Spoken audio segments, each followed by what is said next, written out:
Hi, I'm Dr. Matthew Anderson, and the conversation today is entitled How to Set Healthy and Effective Boundaries in the Midst of Crisis. How to set effective and healthy boundaries in the midst of crisis. Now, obviously, we're in a major crisis in the United States right now and really around the world having to do with the COVID virus. And setting boundaries in the midst of crisis is crucial, it's essential. It can make the difference between if you survive, and then it makes the difference if you survive and then even sometimes thrive in the midst of crisis. But the good news is, if you learn to set better boundaries in difficult times, you will then be able to set better boundaries even when the difficult times are past, and you will have a more effective, satisfying, and healthy life. Boundaries are essential for functioning in a healthy way in any kind of environment.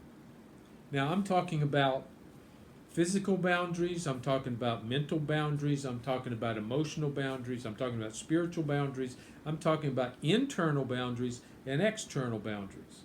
So they're all related.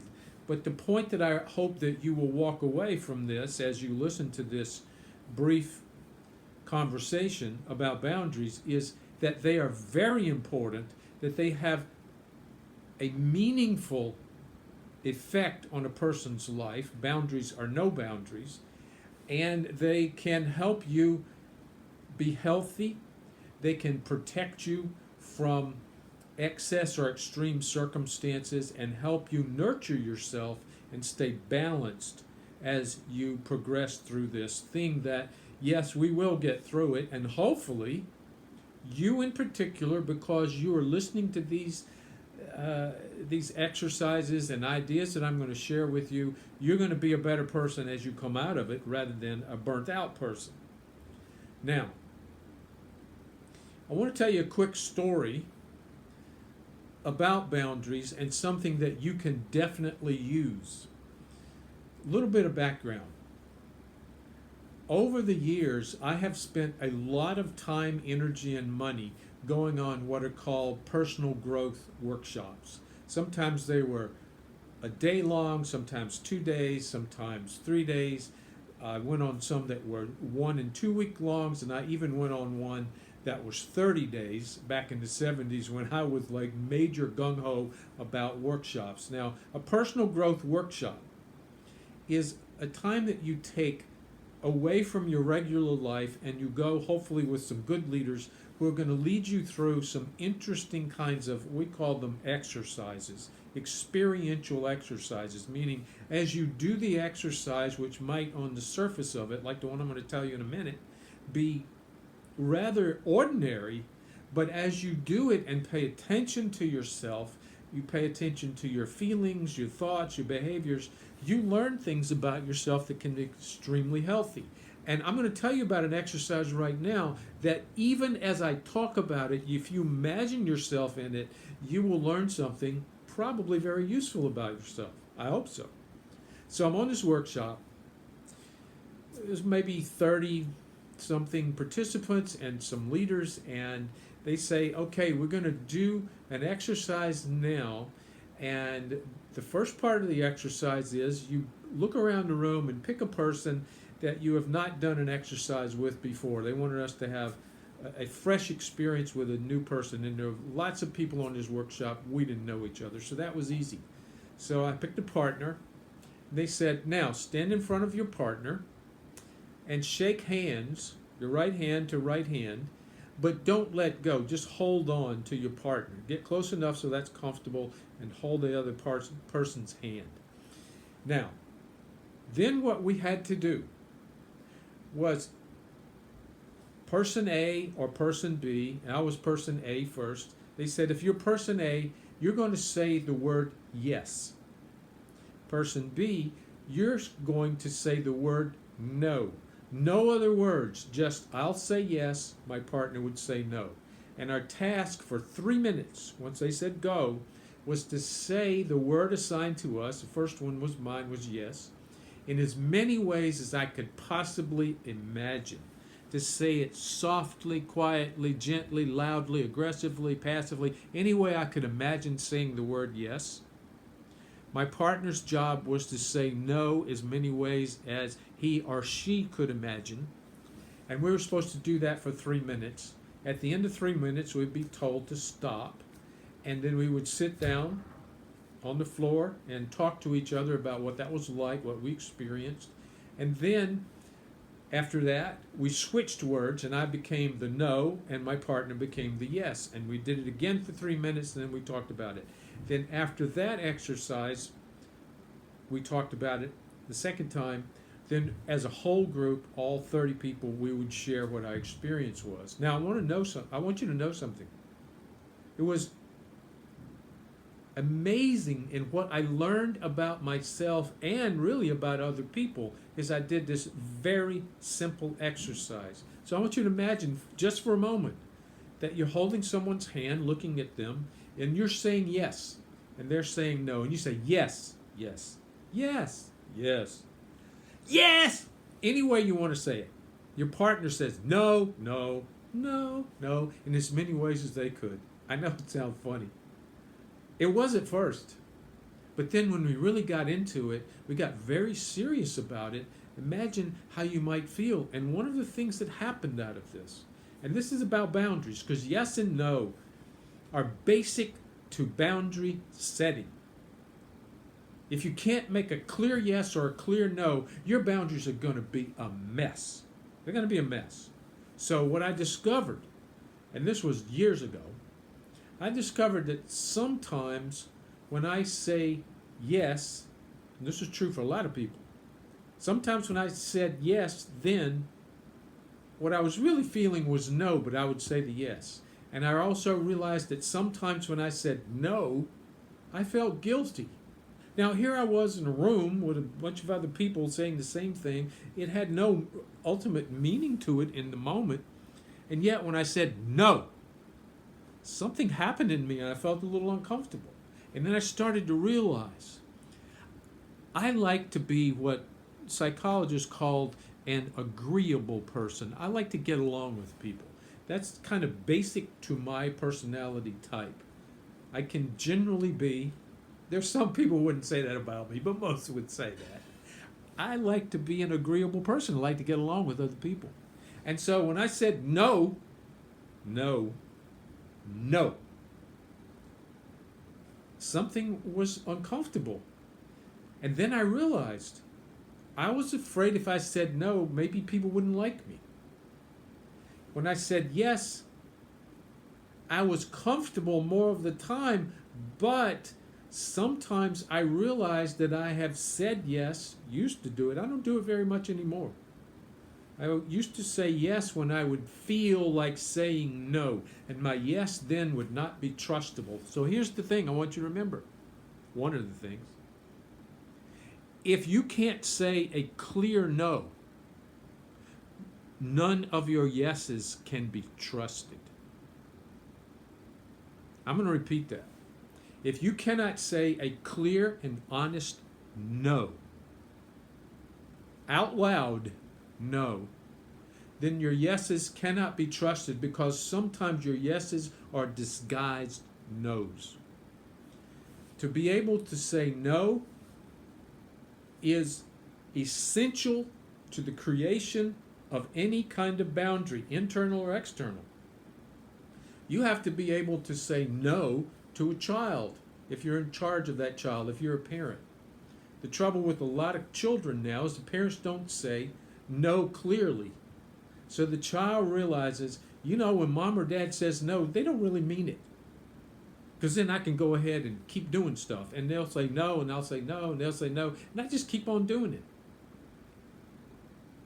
So, and children, whatever the age they are, and some of them last that way until they are in their 20s, are always looking for boundaries, because boundaries make us safe. So if a 3-year-old starts running around the house and jumping on things, and you say, no, do not jump on the furniture, and you don't really mean no clearly, number one, the child's going to keep jumping, and number two, they may fall off and hurt themselves, because that's why you say no.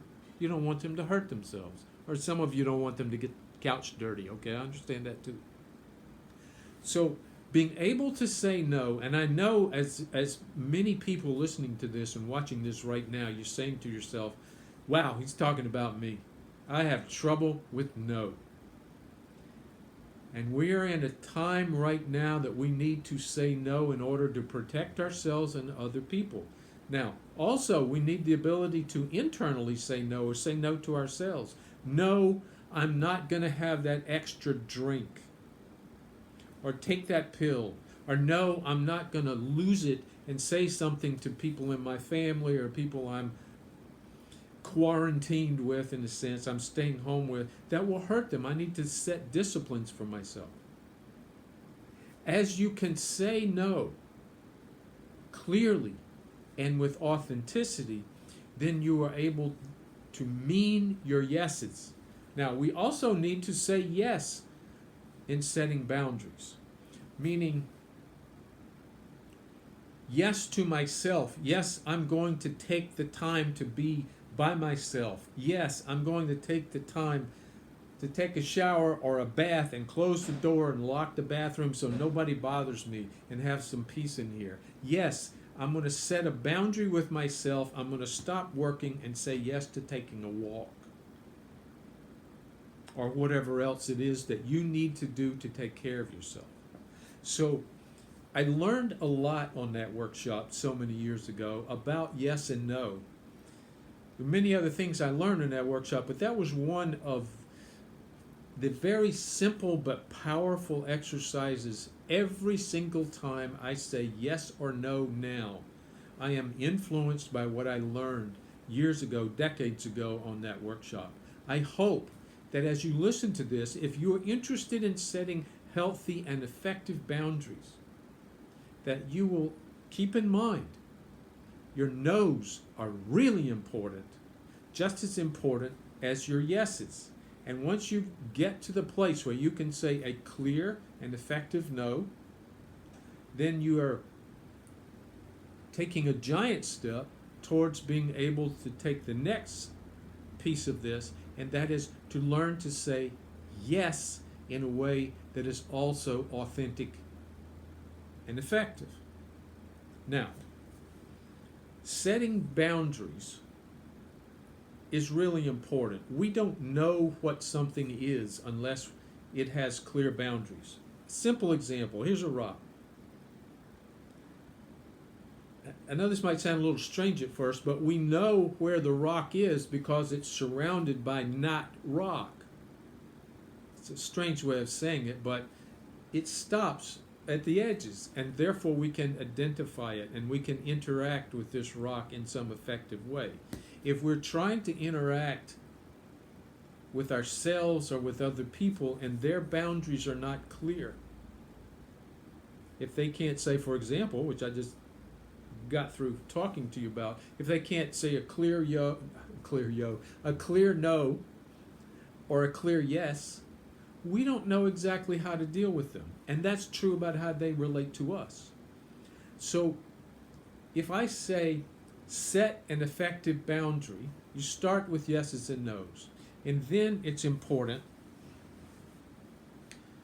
to set mental, emotional, physical, and spiritual boundaries. Now, I'm not going to take the time right now to go in detail about every one of them, although I do want to make some suggestions. One of the difficulties that many people are experiencing right now is that you and I are not accustomed to spending so much time with people at home. Many of us, most of us, have been able to leave home, go out and go to our offices, our work, our jobs, wherever they are. Then we come back home, generally speaking, in the evenings, and we're with family. But now so many people are quarantined, self-quarantined, we're staying at home, you see those signs everywhere. And we're having to be with people in a way that's not usual.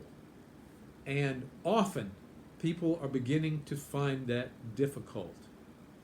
You know, I used to have a client, he's an adult, and his mother, I guess when he used to tell me this, she was probably in her 70s and he was maybe 40 years old. He would say when his mother came down to Florida, she had a shelf life of 3 days. And then it was time for her to go. And luckily, they both knew that. So she would come to Florida, she would spend 3 days with him, and then she'd either go and visit other family or friends or she'd go back to New York. And they got along fine because they knew how long they could tolerate being in that tight space of his home and get along without becoming tense with each other. Now, what we're being tested with now is that we're having to spend more time with people and we're getting past our shelf life. And then we start becoming tense, uncomfortable. We start seeing the things that are wrong with them. We start getting irritated. And then we start interactions, often unconsciously, without wanting to or being aware of it. We become uptight with each other, and then relationship starts becoming like this instead of like that. Now, I'm going to give you 4 words that at first you're going to go, oh no, I can't believe he said that. But yes, I'm going to give them to you anyway. 4 words you need to put into your vocabulary. Use them all day long with everybody you're interacting with, particularly those people that you're close to at work, close to online, and close to at home. They're going to work really good, I promise. You just have to try it out. 4 words. Sweetheart, honey, please, thank you. I'm saying thank you as 1 word. Sweetheart, honey, please, and thank you. Now, if you're interacting with people in business, maybe it's not always okay to say sweetheart and honey.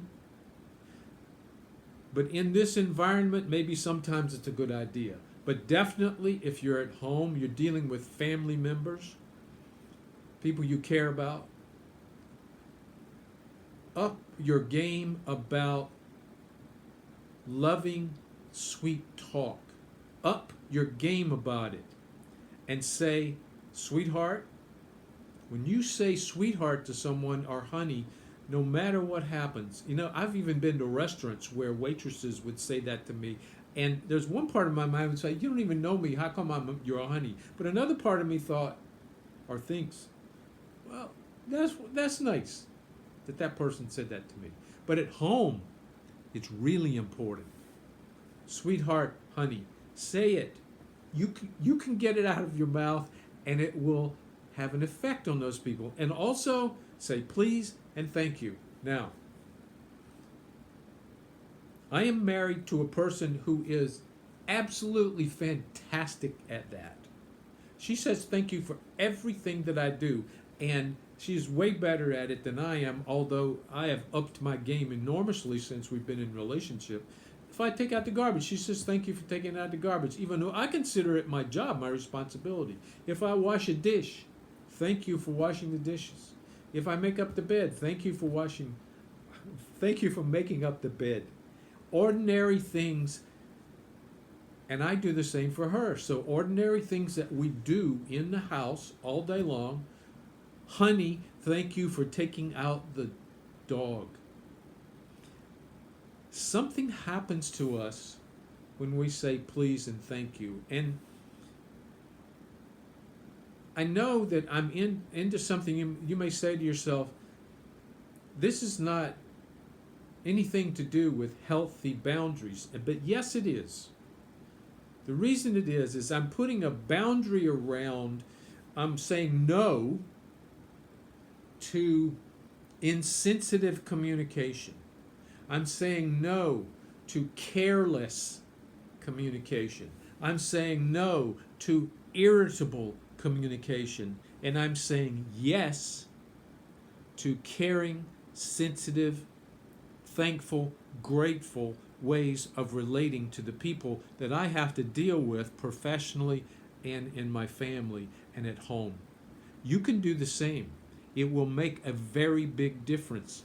Set that mental communication boundary. Say no to the negativities of communication and put that a boundary between you and them. And then open up the boundary between you and positive communication, particularly the pleases, the thank yous, the honeys, and the sweethearts. So I'm going to say to you, sweetheart, honey, I am grateful for you. I'm grateful for everything you're doing to help all the rest of us, and especially yourself, get through this difficulty. We will get through it, and one of the reasons we will get through it is because of you. Thank you, and God bless you.